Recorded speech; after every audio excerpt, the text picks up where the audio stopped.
Welcome back to the Business Book Club. Today we're diving deep into a book that's really become a cornerstone guide for scaling startups. It's Elad Gil's High Growth Handbook, Scaling Startups from 10 to 10,000 People. Our mission here is to really unpack the most critical insights, the practical stuff from this amazing resource. We want to help you understand the unique challenges and strategies that come with hypergrowth. And for anyone who maybe doesn't know Elad Gil, he's a real Silicon Valley insider, entrepreneur, exec, investor, uh, involved with huge names like Airbnb, Coinbase, Stripe, Gusto, Pinterest. He's seen the patterns, the good and the bad, across so many companies hitting that rapid growth phase. And this book is basically those lessons learned. Yeah, and what's great is it's not just Elad's perspective. Right? Yeah. It brings in a whole roster of other heavy hitters, CEOs, founders from Twitter, PayPal, Stripe, Box, LinkedIn. So you're getting this really comprehensive view of what it actually takes to scale. It's not just theory. It's advice straight from the trenches of hypergrowth. Absolutely. So if you're an entrepreneur facing scale, maybe an aspiring leader, or honestly just curious about how a tiny team blows up into a huge company, this deep dive is definitely for you. Okay, let's get into it. Let's start maybe at that really pivotal moment. What happens after you hit product market fit? Seems like founders put everything into getting there, and then it's like, okay, now what? The Right. game changes, It right? completely changes. Yeah. Yeah. Once you've got product market fit, the focus shifts dramatically. Mark Andreessen, who's obviously a legend, he points out three really critical areas. First, the main goal becomes taking the market, basically achieving dominant market share. Because, most tech markets tend to have one company that ends up holding most of the value. Winner take most, essentially. Right, that consolidation happens fast. Super fast. Yeah. Second, and this one trips up a lot of product people, is building distribution capability. It sounds basic, but Andreessen argues a company with a better distribution channel can actually beat a company with a better product. Wow, okay. That's a big statement. It is. It means you have to build this whole engine to reach all the customers, not just the early ones who found you. And third is what he calls everything else. Everything else, like, Like getting really good, like competent at all the essential stuff. Finance, HR, legal, marketing, PR, IR, and especially recruiting. All the foundational pieces. okay, that distribution point, it really forces you to think beyond just building cool tech.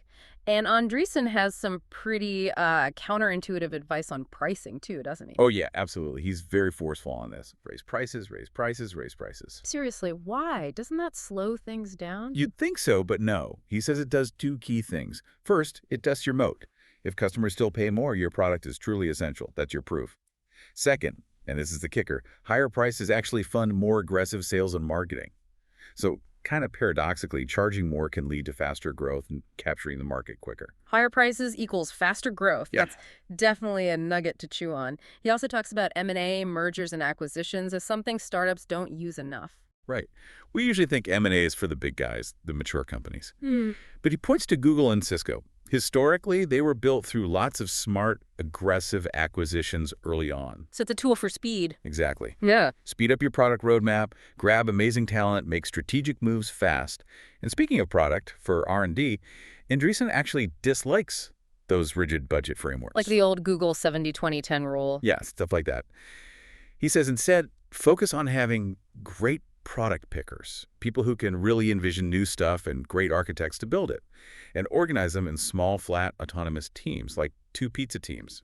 Very different from old school hierarchies. 2 pizza teams, love it. Okay, so that's the strategy layer. But what about the person steering the ship? The CEO's role must change massively during hypergrowth. Yeah. How do they manage? Fundamentally, the CEO's job stays the same. Figure out what the company needs to do and make sure it gets done. Setting direction, hiring, allocating capital. But hypergrowth adds this intense pressure. Time management becomes absolutely critical to avoid burnout. And that means delegation, like ruthless delegation. Easier said than done sometimes, right? Totally. A bad sign is leaving meetings with a huge list of action items just for yourself. You have to empower people. Yeah. And you need to constantly audit your calendar. Cut meetings that aren't vital. Learn to say no.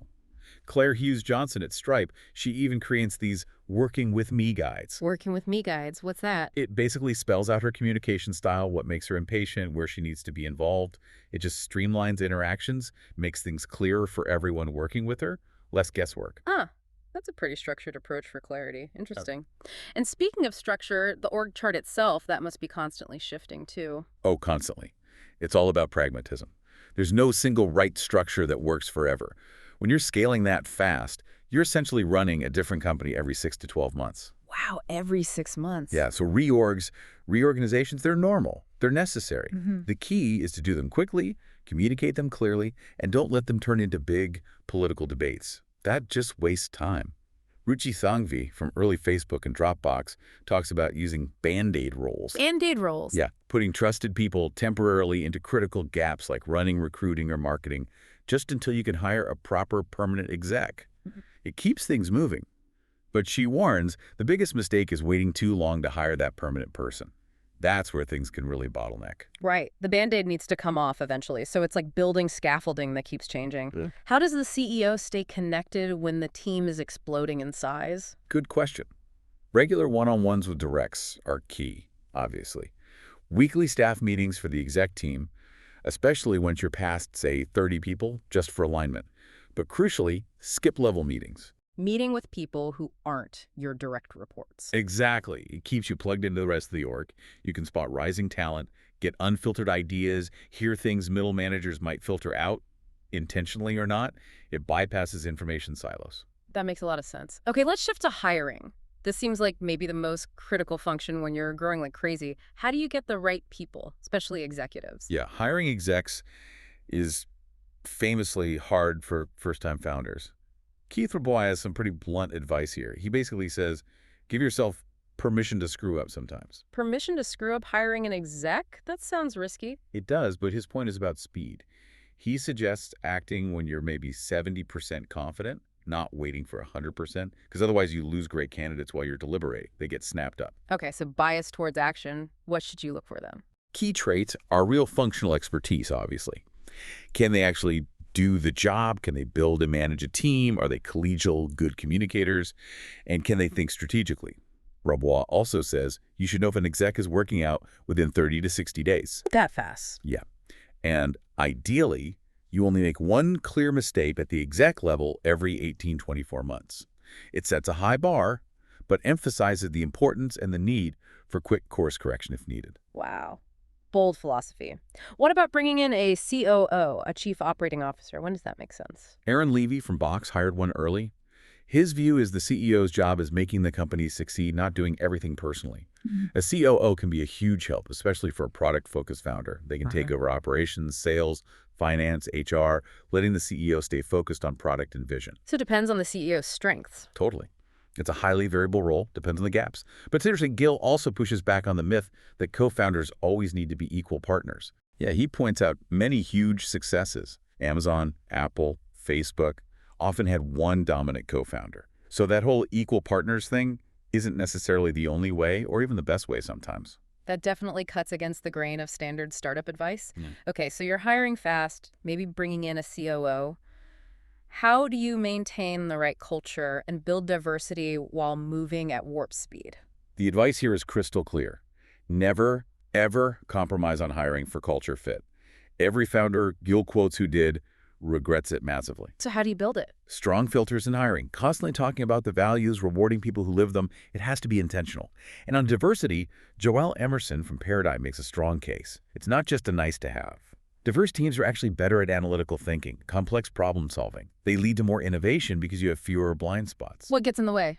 Things like relying on your existing homogeneous networks, unconscious bias. She talks about avoiding the culture of brilliance, where people look for stereotypical rock stars.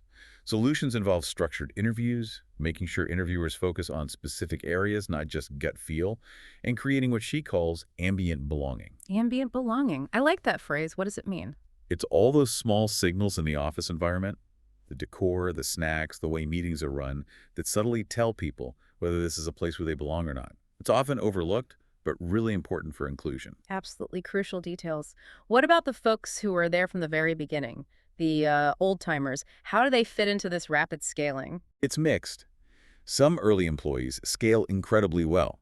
They become these invaluable leaders with deep institutional knowledge, often because they stay humble and keep learning. But others do struggle. The scale, the new processes, the culture shift. It can be hard. The advice is pretty direct. You have to address performance issues head on. Maybe move them to a role where they can excel. But if there's a fundamental mismatch with where the company's going, you might have to part ways. Sam Altman suggests putting extra effort into those conversations, recognizing their early contribution. A tough but necessary conversation sometimes. Okay, shifting from people to broader strategy. How do companies decide when to expand beyond that first core product? New markets, new verticals. Miriam Nafisi from Minted talked about this. She stresses that scaling isn't just about adding people, it's about increasing complexity. New verticals, international markets, they add massive complexity. So how do you time it? You have to watch your core growth curve, project forward when it might start to flatten out.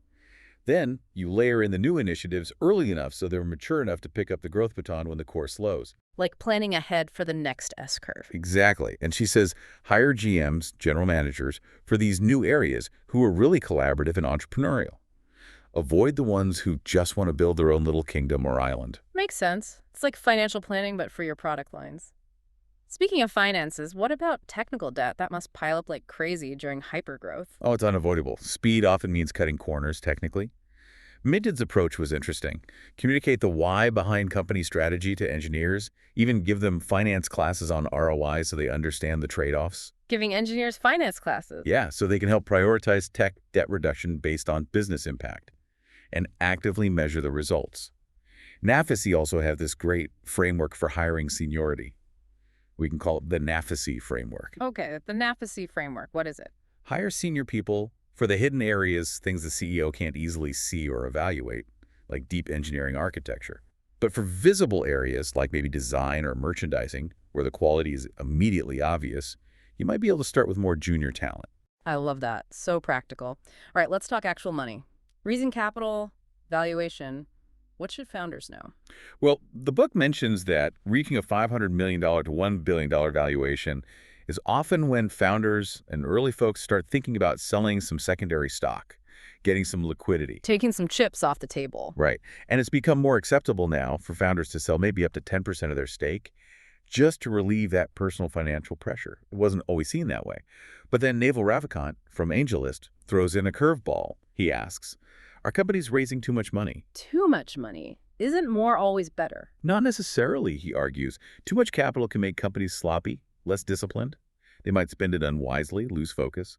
He thinks companies that are a bit cash-constrained often build better, more scalable systems from the start because they have to be efficient. Less money, forcing more creativity and discipline.